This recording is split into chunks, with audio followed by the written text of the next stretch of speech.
Alright, so let's begin the show, and today we're going to talk about your tax-saving investments, focusing on ULIPs and NPS. Now, both are investment instruments where you need to put your money for longer-term horizon, and if it is aligned with a specific goal, it's good for you. But if in case not, and you have bought these products only for tax-saving purposes, what's the wrong thing over here? And should you be considering ULIP and NPS for your tax-saving investment portfolio? Let's understand all of this. Today I have with me Arnav Pandya, founder Moneyeduschool. Arnav, good evening and welcome to the show.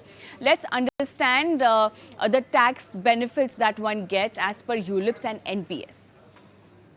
Good evening, Kavita. So, when it comes to ULIPs, one has to consider the tax benefits at two stages. One is at the time of investment, and the second is when the amount comes back at the time of maturity. At the time of investments, you get a deduction up to 1,50,000 under Section 80C of the Income Tax Act. So this is, ULIP is another of the measures along with various other options which you get under Section 80C. However, a couple of years ago, in the union budget, the rules were changed to say that if from 1st February 2021, if the total premiums that you pay on ULIPs exceeds 2.5 lakh a year, then the amount which comes back on maturity would be taxable. In normal circumstances, under Section 10(10)(d), the amount which comes on the maturity of the ULIP policy would be tax-free.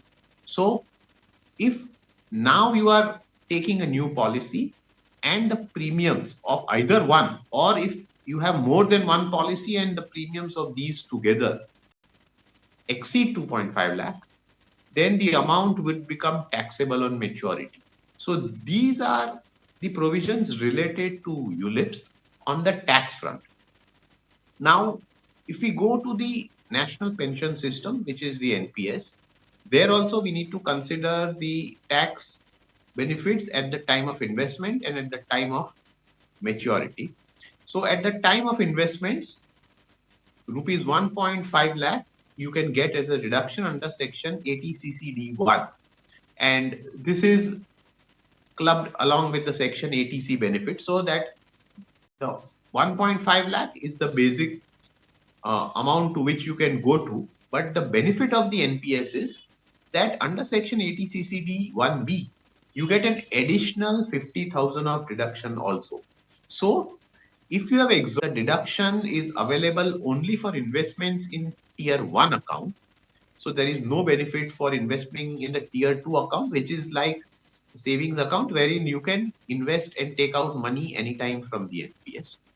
The second point is that when you are looking at the NPS and the tax benefit from it, you have to be choosing the old tax regime, because under the new tax regime, this deduction will not be available. Now we come to the second part, which is the time of maturity. In this case, we consider the time of retirement when the amount accumulated in the NPS can be withdrawn by the individual. At that point of time, 60% of the amount can be withdrawn as a lump sum, and this lump sum is tax-free. The remaining 40%, which is remaining, that at the point of maturity is tax-free, but you have to compulsorily convert it into an annuity. And the annuity, which is nothing but a pension like figure which comes in every month, that would be taxable from this 40%, which is compulsorily converted into the annuity. So at the time of maturity, 60% becomes tax-free, the remaining 40% is converted into an annuity, and the taxable impact only comes when you start receiving the annuity from that remaining 40%. So these are the tax benefits and implications of both these routes which have been considered today.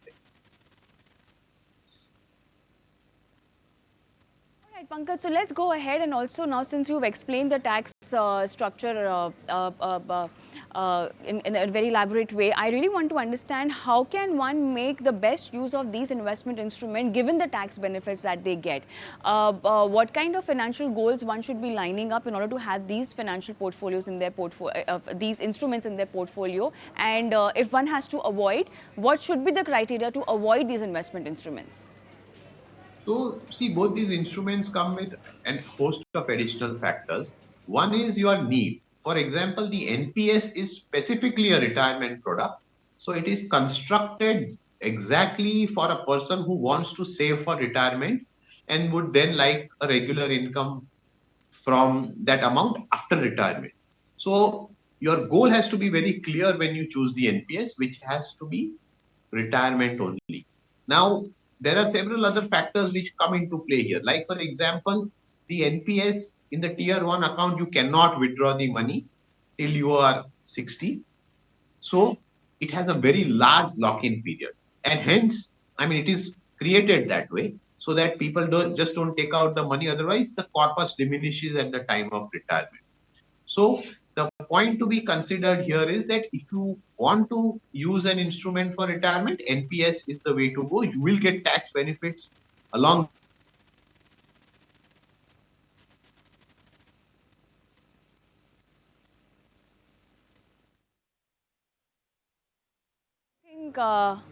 I think there is some connectivity issue over here, but then looking at the tax benefit, it's not necessary that just to get those tax benefit, you need to have these products in your portfolio.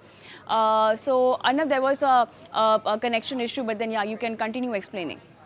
Yeah, so when you come to the ULIP, now the ULIP has a 5-year lock-in.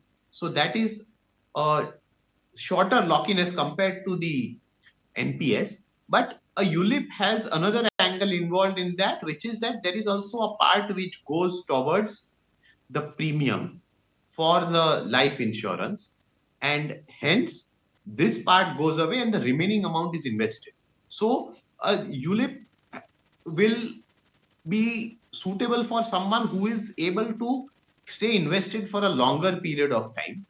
So there are various other options available in the form of mutual funds and other instruments where one can get the same effect as a ULIP.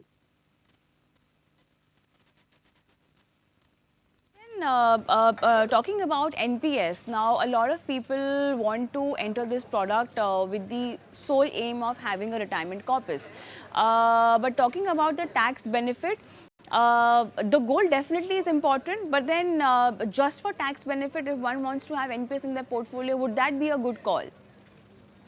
So if you are just looking at the tax benefit, you have to consider one thing, that it is very likely that the amount which you invest, on which you think you will get a deduction, you are not going to be able to access it for a very long time. So that is very important to consider, because if you are going to lock in your money for 25 years, then the tax benefit per se might not seem very significant. There are other ways, or there are other instruments where you can do a one-time investment and get the same tax benefit.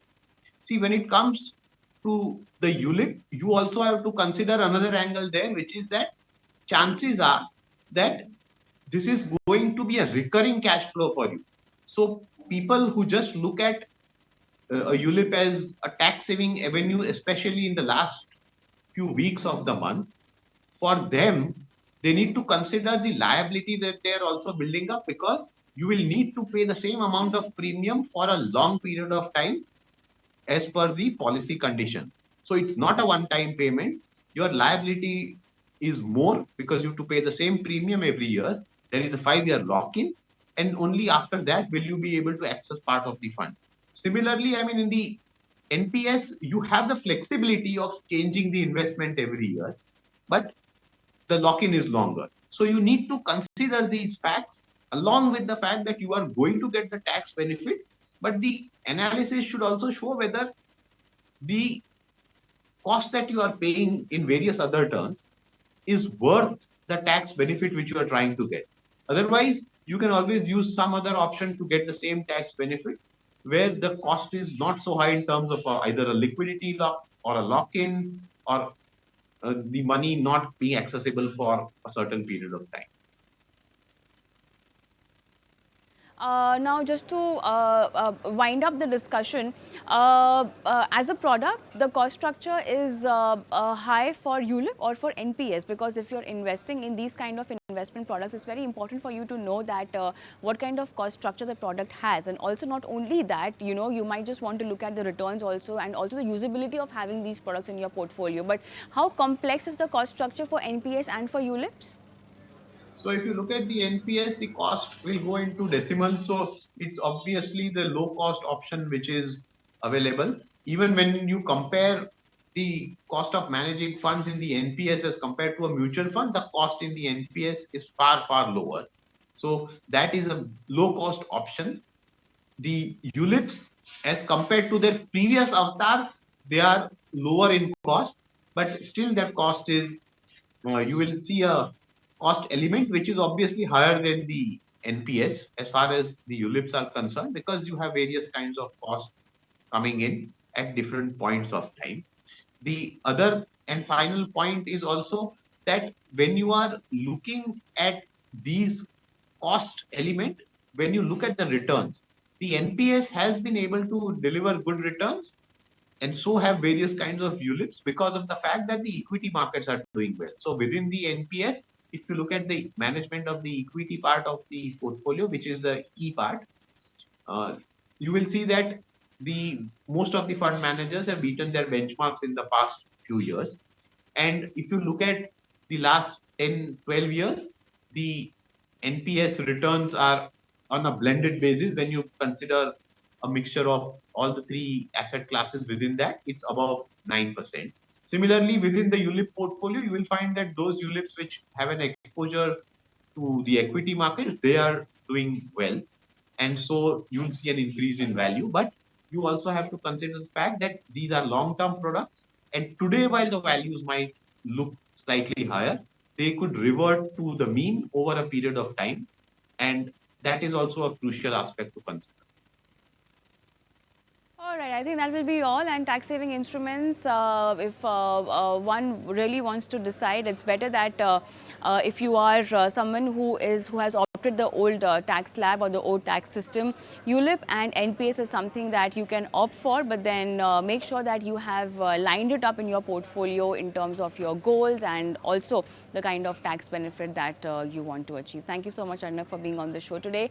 And with that, it's a wrap on the Money Show as well. But then just in case you have any questions to send us, you can do it on our WhatsApp number and our email ID. We will get you answered, we'll get your questions answered by our experts live. Thank you so much for watching. Goodbye.